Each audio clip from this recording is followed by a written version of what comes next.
Disclaimer, हमारे video मसीहियों Christians को Bible सिखाने के लिए और उन लोगों के लिए बनाए जाते हैं जो सच्चे परमेश्वर को ढूंढ रहे हैं। किसी अन्य धर्म की आलोचना करना या उसके अनुयायियों का अपमान करना हमारा उद्देश्य बिल्कुल नहीं है, लेकिन कई क्षेत्रों में बाइबल की शिक्षाएं अन्य धर्मों के साथ मेल नहीं खाती। इसलिए अगर किसी को बाइबल की शिक्षाओं से ठेस पहुंचती हो तो कृपया हमारे वीडियो न देखें। सुलेमान ठाकुर, BCC गुरुवा। जोर से बोलो हालेलुया। कभी कभी लोग सोचते हैं ये पास्टर्स, ये पादरी पता नहीं क्या करते रहते हैं, इतना क्या खाते हैं, इतना बोलते हैं। मैं आपको सच बताऊं, पवित्र आत्मा जब सचमुच में आपके जीवन में होता है, आपको दुगनी सामर्थ्य मिल जाती है। आपको पता ही नहीं चलता है, आपको पता नहीं चलता मैं क्या बोलूं या क्या ना बोलूं। इसलिए जब आप खुदावंद की हुजूरी में प्रार्थना करने के लिए आते हो, बहुत सारे लोग घर में प्रेयर नहीं करते, मोबाइल फोन के साथ या संसारिक चीजों के साथ चिपके रहते हैं, लेकिन प्रेयर करने को उनका दिल नहीं करता है। एटलीस्ट चर्च में आते हैं, 2 घंटे प्रेयर में बिताएंगे तो कम से कम घर जाके उनको याद तो आएगी कि मैंने 10, 15, 20 मिनट प्रेयर में बैठना है। जोर से बोलो हालेलुया। इसलिए आप जो मेरे प्रियो इस वक्त प्रार्थना कर रहे हो, इस प्रेयर में बहुत कुछ है, इस प्रेयर में बहुत सारी ब्लेसिंग्स हैं, इस प्रेयर में बहुत अभिषेक है, इस प्रेयर में बहुत मसा है, बड़ा आनंद है, जॉय है, इसमें बहुत सारी ब्लेसिंग्स हैं। आपके बच्चों का फ्यूचर है, आपका भविष्य है, आपकी आत्मिक जीवन की एक उन्नति हो रही है, आप एक अपने हथियार को शार्प कर रहे हो। अगर तलवार घर में रखी रहेगी वो खराब हो जाएगी, उसको जंग लग जाएगा, लेकिन जैसे वो इस्तेमाल होगी, उसको तीखा किया जाएगा, वो और शार्प होगी और इस्तेमाल होगी। इसी तरह से जब आप प्रार्थना कर रहे हो, आप अपने विश्वास की तलवार को, ढाल को आप शार्प कर रहे हो ताकि आप शैतान के साथ लड़ सको। बोलो हालेलुया। एक वचन मैं आपके साथ पढ़ूं, यहां पर परमेश्वर के वचन में उत्पत्ति की किताब उसके 32 अध्याय में पढ़ना चाहता हूं। जेनेसिस चैप्टर 32, उत्पत्ति, बाइबल की पहली किताब उत्पत्ति, उसका 32 अध्याय उसके 26 वचन में पढ़ना चाहता हूं। वहां पर क्या लिखा है आप ध्यान से अपनी बाइबल में देख सकते हैं। तब उसने कहा मुझे जाने दे, क्योंकि भोर होने वाली है, सुबह होने वाली है। याकूब ने कहा जब तक तू मुझे आशीर्वाद ना दे तब तक मैं तुझे जाने ना दूंगा। जोर से बोलो हालेलुया। यहां पर लिखा है कि याकूब एक दर्शन नहीं देख रहा है, याकूब एक ड्रीम नहीं देख रहा है, याकूब सचमुच में एक स्वर्गदूत के साथ यानी कि परमेश्वर के साथ युद्ध लड़ रहा है। बाइबल कहती है, बाइबल का याकूब ही एक ऐसा व्यक्ति हुआ जिसने एक परमेश्वर के साथ युद्ध लड़ा, फिजिकली युद्ध लड़ा। रात का समय था, स्वर्गदूत, एक परमेश्वर का दूत आता है और याकूब के साथ युद्ध करना शुरू कर देता है। बाइबल कहती है कि युद्ध करने से पहले याकूब अकेला था, और जैसे ये युद्ध कर रहे हैं, ये स्वर्गदूत को छोड़ नहीं रहा है, उसको जाने नहीं दे रहा है।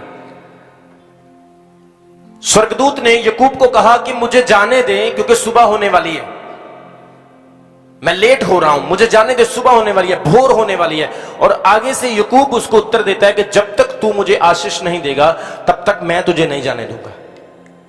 एक कंडीशन आप यहां पर देखो कि जब तक तू मुझे आशीष नहीं देगा तब तक मैं तुझे जाने नहीं दूंगा। मतलब कि एक दर्शन है उसका, उसकी एक जिद है, या उसका एक प्रण है, एक इरादा है उसका कि जब तक मुझे आशीष नहीं मिलेगी, जब तक मेरी भक्ति का फल मुझे नहीं मिलेगा, जब तक मेरी प्रेयर का उत्तर नहीं मिलेगा, तब तक मैं प्रेयर करता रहूंगा। जोर से बोलो हालेलुया।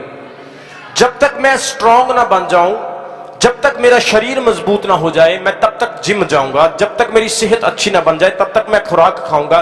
जब तक मेरी वीकनेस दूर ना हो जाए मैं अच्छा खाना खाऊंगा। जब तक मैं एक स्ट्रांग व्यक्ति ना बन जाऊं तब तक मैं मेहनत करूंगा। जब तक मैं अच्छा पढ़ लिख कर ऑफिसर ना बन जाऊं तब तक मैं पढ़ाई करूंगा। और याकूब का यहां पर वचन क्या था कि जब तक तू मुझे आशीष ना दे तब तक मैं तुझे जाने नहीं दूंगा।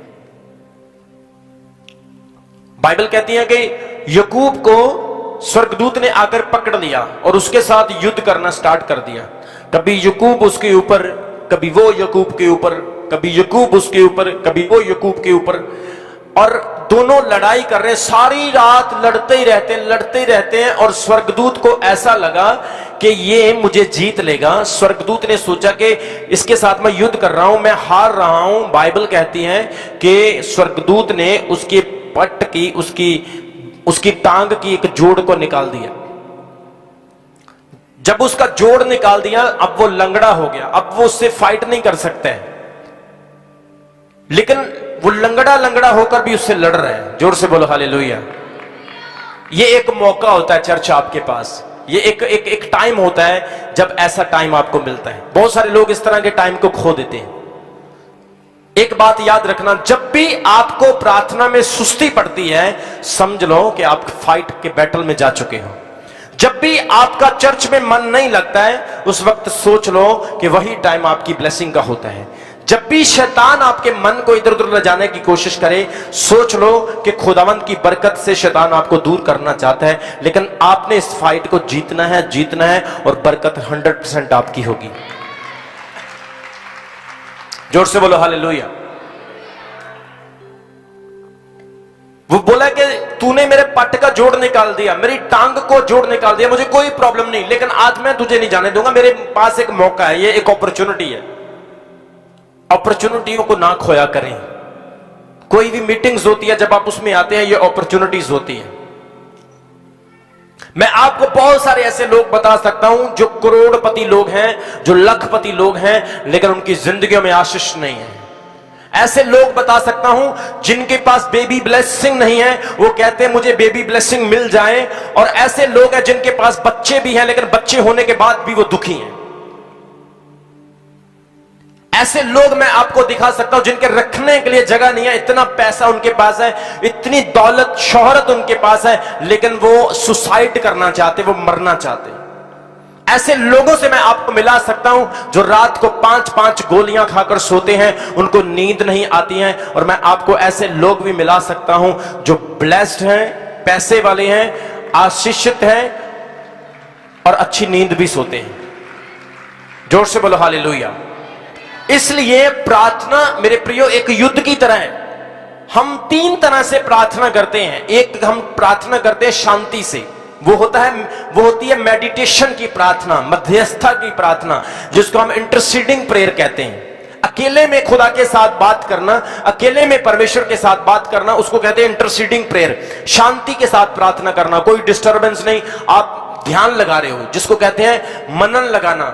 जैसे तिमोथियस की किताब में पौलुस कहते हैं कि शरीर की भक्ति से कम लाभ होता है, आत्मा की भक्ति से ज्यादा लाभ होता है। वो सब चीजों के लिए लाभदायक है। वो भक्ति क्या कह रहा है? ध्यान लगाना, अपना ध्यान स्पिरिट में परमेश्वर के साथ कनेक्ट होना, अपने कनेक्शन को खुदा के साथ जोड़ना, वो है मध्यस्थता की प्रार्थना।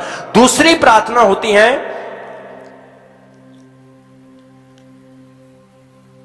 विजन में प्रार्थना करना, प्रोफेटिक प्रेयर, विजन में प्रार्थना करना। साथ साथ में प्रार्थना कर रहे हैं, साथ साथ में विजन्स भी देख रहे हैं, परमेश्वर आपको दिखा रहा है सारी चीजें, वो होती है प्रोफेटिक प्रेयर।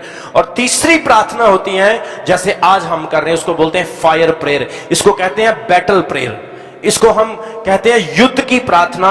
और इसमें फायर प्रेयर होती है, मास प्रेयर होती है, फायर को उड़ेला जाता है, आमीन बोला जाता है, जोर जोर से अपने शरीर को तोड़ तोड़ के ये प्रार्थना की जाती है। आपने कभी कभी वो आदिवासी देखे? कितने लोगों ने देखे आदिवासी जो जंगलों में रहते हैं, जो हु बा शा गा हु बा ऐसे ऐसे करते हैं ना, पत्ते से बांधे होते हैं, ऐसे ऐसे वो बड़े कलर से रंग लगाए होते हैं, वो अपना वो डंबरू सा बजाते हैं ना, ढोल सा बजाते हैं, ऐसे बजा डंग डंग डंग डंग डंग डंग डंग, और वो चारों तरफ घूमे, हुगा ऐसे ऐसे घूमे। वो क्यों ऐसा करते हैं? क्यों करते हैं? जब भी कोई उनको बड़ा काम करना होता है, जब भी उनके ऊपर कोई मुसीबत होती है, वो इस तरह से अपने आप को प्रिपेयर करते हैं, अपनी बस्ती को, अपनी नेशन को अवेयर करते हैं। और आज जो आप फायर प्रेयर कर रहे हो, ये फायर प्रेयर सेम चीज है कि आप अपने आप को फ्यूचर के लिए, भविष्य के लिए तैयार कर रहे हो। जोर से बोलो हालेलुया। इसलिए आज आपको क्लियर हो गया, आपको क्लैरिफाई हो गया कि ये प्रार्थना हम क्यों कर रहे हैं। शांति वाली प्रार्थना जो आप घर में करते हैं, मैं ज्यादातर मेडिटेशन की, मैं इंटरसीडिंग प्रेयर करता हूं, 6-6 घंटे बैठा रहता हूं, 3-3 घंटे, 2.5 घंटे, 2-2 घंटे, कई घंटे, कई बार तो 24-24 घंटे भी मैं प्रार्थना करता हूं, 12-12 घंटे भी मैंने प्रेयर की है, मैंने 9-9 घंटे भी प्रार्थना की है। मैंने ऐसी प्रार्थना भी की है, जब मैं प्रार्थना में बैठा तो शाम इस वीडियो को लाइक करें, हमारे चैनल को सब्सक्राइब कर बेल आइकन जरूर प्रेस करें।